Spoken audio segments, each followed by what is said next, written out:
Hello, welcome to 7 Speed Manipur. Asigi akoi Chingmeirong car bazaar da laiba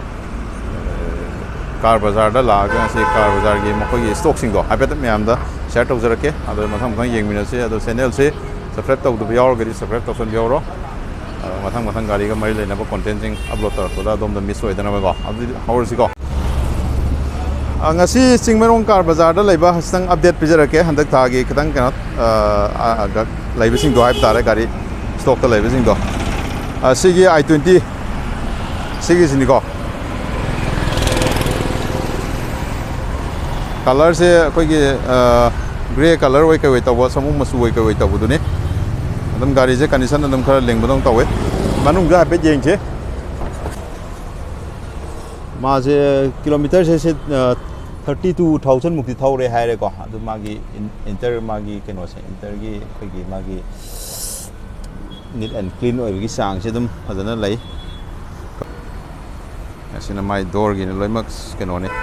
ada magi variant je model na 2012 kini aduga magi keno variant jina sports abs ka lo yaure ko defogger lo yaure maning da ko ani gari condition adum yare adai tayar gi film asi judum phajari ko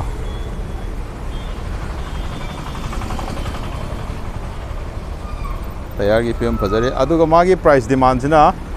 3,35,000 smaina demand ta waya adum slightly loi negotiate to waya bang atani adum lakpio aduga price in matang adum ana negotiate to waya ni asina akoi gi i20 2010 gi model ne saka ga se alloy mak oire thik je Manipur number ne Manipur number ne ado mamang rom degi yeng rus maina ure gari je gari condition adum lengi ko silver color ne adum the door protector ga sloi yaure ko adum magi interior just maile adum ma si smart card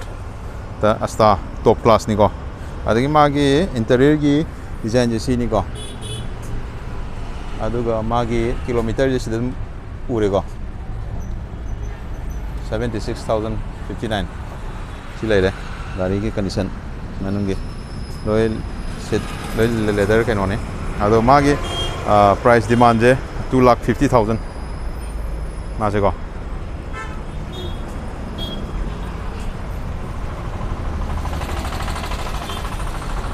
$2,50,000 adum yabra in khale aduga adum price e khara adum negotiate tawba yabai kudong sawa adum laigani ko laga adum tana be yagani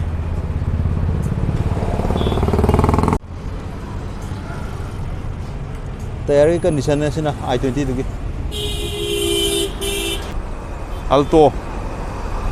Alto ne with NOC aduga magi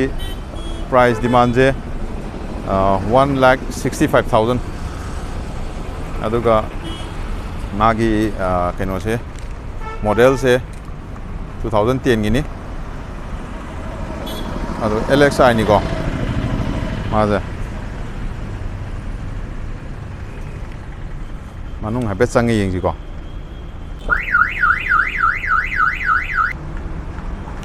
aduga sina magi manung gi design du ne seat cover ga yam phajana dum lai yauri ko interior mai tawe aduga magi kilometer se ai hapetang usarke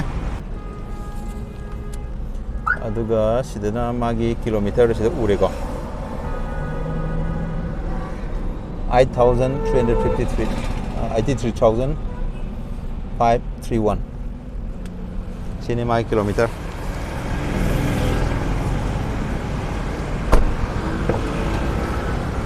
maning gi jo seat cover yam phajana phari ko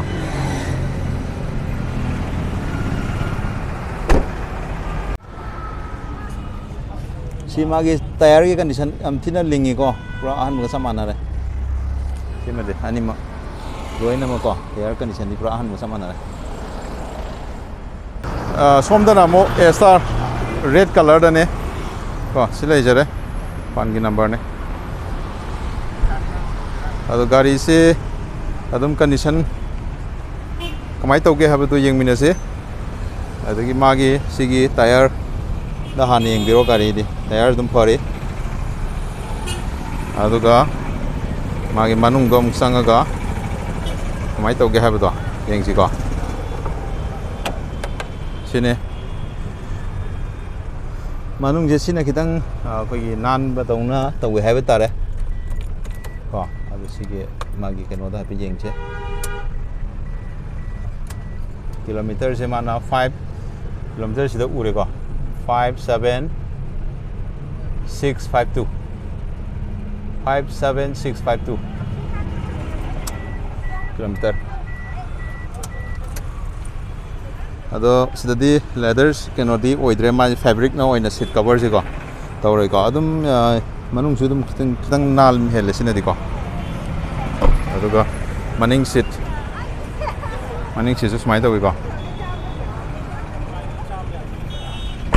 ado masi model na khoi ge mai variant je VXI mo kenoni variant ne ado mana 2009 gi oiga do ba sigi je 2009 gi ni ko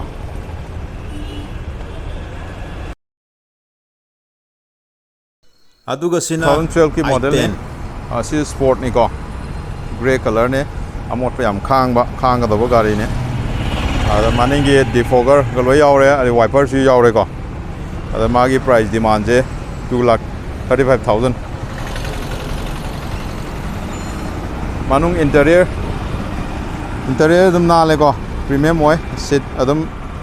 yamna adum na yauri ko si phawa ada sig mai kilometer da hape jengmine se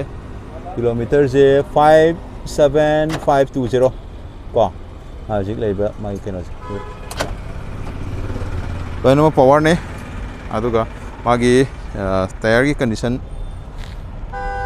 hilare adum yai adagi magi front looks amu yengmina je front looks sak mai to ga habdo si sini ko adum kaino to fazai gari sin jeng ko ado gari absidi dum khara maintain tawraga di dum luna nana kuina lasting oi dum sasat kani ko myam gari thong matam da dum tang section dum thawi ba kam da vibe tare ado mayam asigi du sai simla senjarage ano ba gari ga mari lena ba content jing mathang pura laksage mayam support toubio channel asebu subscribe and like share tawbio ko so for today that's all